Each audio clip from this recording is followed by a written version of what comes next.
আমরা বেসিক্যালি সবাই জানতে পেরে গেছি যে প্রতিটা বাড়িতে বাড়িতে বিএলও আসবে একটা ফর্ম নিয়ে, আর সেই ফর্মটা ফিল আপ করে জমা দিতে হবে। তো আজকে আমি আপনাদেরকে এই ভিডিওতে দেখাবো কিভাবে এই ফর্মটা ফিল আপ করবেন। ঠিক আছে, তো ভিডিওটা স্কিপ করবেন না, প্রথম থেকে শেষ পর্যন্ত দেখবেন। আশা করি ফর্মটা কিভাবে ফিল আপ করতে হয় আপনাদের মধ্যে ক্লিয়ার হয়ে যাবে। তো চলুন আজকের ভিডিওটা শুরু করি। প্রতিটা বাড়িতে বাড়িতে বিএলও আসবে এবং একটা করে ফর্ম নিয়ে আসবে, সেই ফর্মটা ফিল আপ করতে হবে। তো স্ক্রিনে যে ফর্মটা আপনারা দেখতে পাচ্ছেন, আশা করা যাচ্ছে এরকম ধরনের একটা ফর্ম আসবে। যদিও এরকম ধরনের ফর্ম হয় আর এগুলো লেখা থাকে, তাহলে কোন লেখাটার পাশে কি কি লিখতে হবে এই ভিডিওতে আমি আপনাদেরকে পুরো ক্লিয়ার করে দিচ্ছি।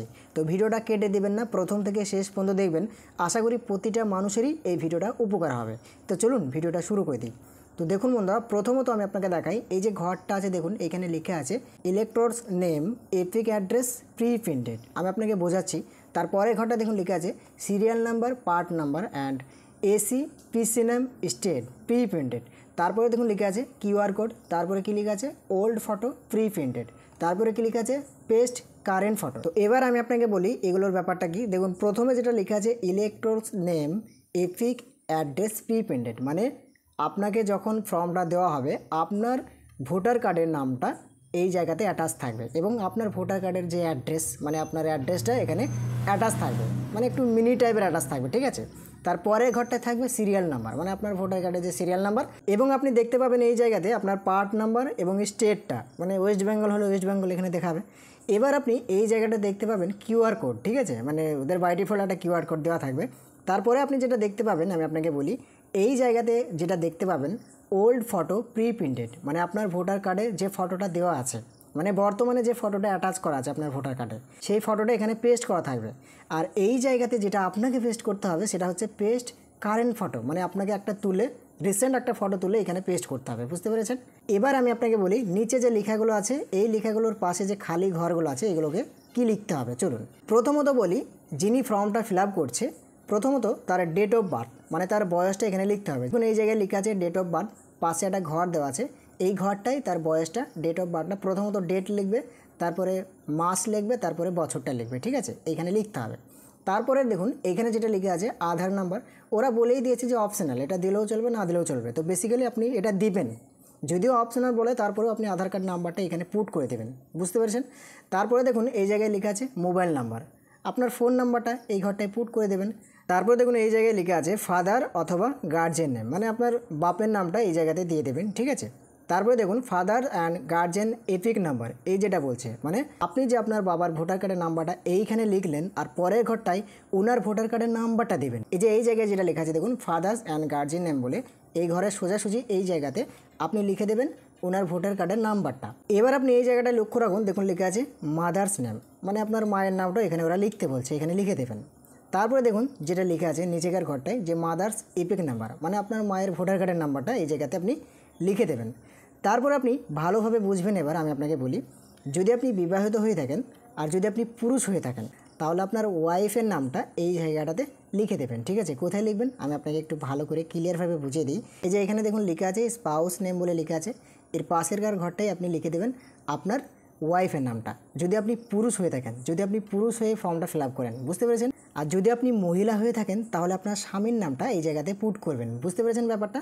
যদি আপনি পুরুষ হয়ে থাকেন তাহলে আপনার ওয়াইফের নামটা এখানে লিখবেন, আর যদি আপনি মহিলা হয়ে থাকেন তাহলে আপনার স্বামীর নামটা এখানে লিখবেন। এবার যেটা হবে তার ভোটার কার্ডের নাম্বারটা এই জায়গাতে লিখে দেবেন। কি বুঝতে পারলেন না? যে ভোটার কার্ডের নামটা এখানে দিচ্ছেন, ওনার ভোটার কার্ডের নাম্বারটা যদি পুরুষ হয়ে থাকে বা মহিলা হয়ে থাকে, যাই হোক না কেন, এইখানে পুট করে দেবেন। আশা করি ক্লিয়ারভাবে বুঝতে পেরে গেছেন। এবার আমি স্ক্রল ডাউন করে একটু নিচের দিকে আসি।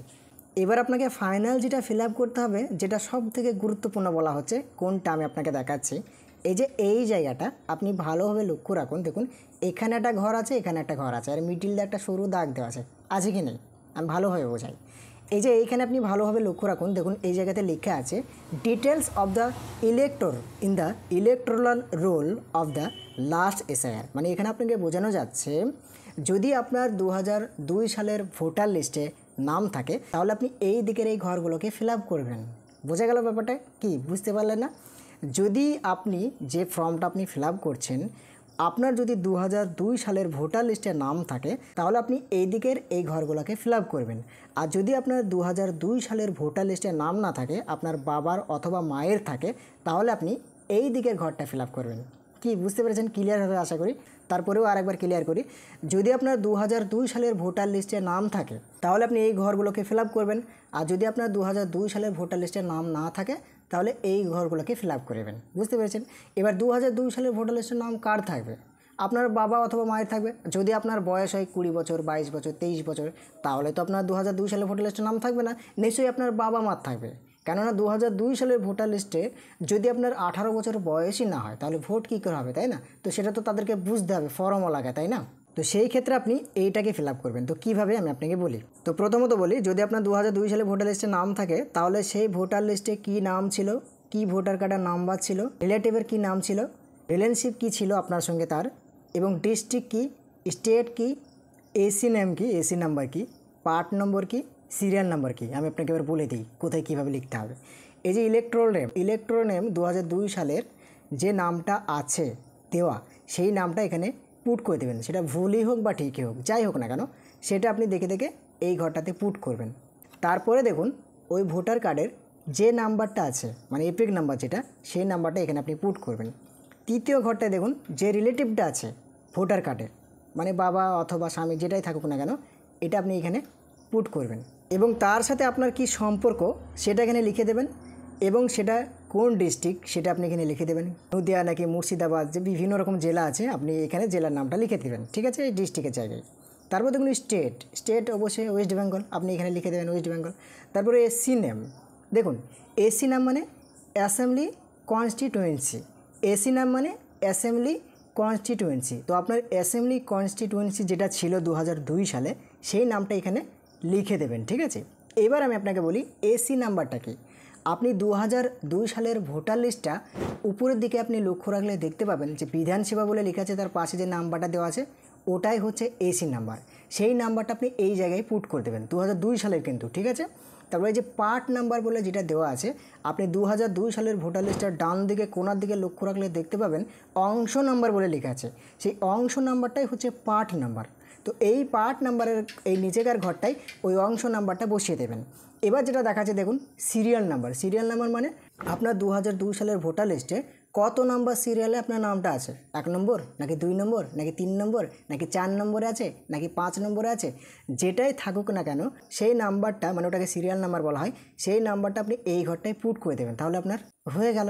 এবার আমি আপনাকে বলি এই ঘরটায় কারা ফিল আপ করবে, যাদের 2002 সালের ভোটার লিস্টের নাম নেই তারা ফিল আপ করবে। এবার আপনারা বলবেন নাম নেই তাহলে কীভাবে ফিল আপ করবে। দেখুন তার বাবা অথবা মায়ের নাম আছে, তো তার বাবা মায়ের নামটা অথবা তার বাবা মায়ের ভোটার কার্ডের নাম্বারটা অথবা district, state, assembly constituency, AC number, part number, মানে এখানে যেভাবে আমি আপনাকে বোঝালাম ওইরকম সেম প্রসেসে 2002 সালের ভোটার লিস্টে আপনার বাবার নাম কী আছে এখানে লিখবেন। 2002 সালের ভোটার লিস্টে আপনার বাবার কার্ডের ভোটার নাম্বারটা কী আছে এখানে লিখবেন, রিলেটিভসের কী নাম আছে এখানে লিখবেন, রিলেশনশিপের কী নাম আছে এখানে লিখবেন, ডিস্ট্রিক্টের কী নাম আছে এখানে লিখবেন, স্টেট এখানে লিখে দিতে হবে, এসি নাম যেটা বলা হচ্ছে অ্যাসেম্বলি কনস্টিটুয়েন্সি এখানে লিখতে হবে।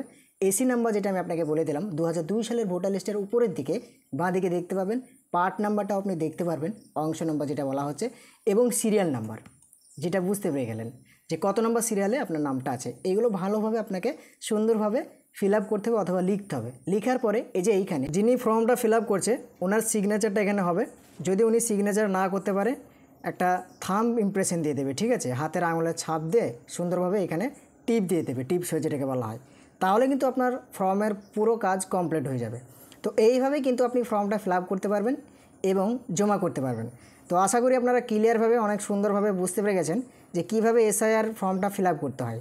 তো ভিডিওটা দেখে যদি একটু ভালো লেগে থাকে অবশ্যই একটা লাইক করবেন, এবং চ্যানেলে যদি আপনি নতুন হয়ে থাকেন চ্যানেলটিকে সাবস্ক্রাইব করে পাশে থাকবেন। আজকের মতন এখান থেকেই দেখা হবে আবারও নতুন ভিডিওতে, নেক্সট ভিডিওতে।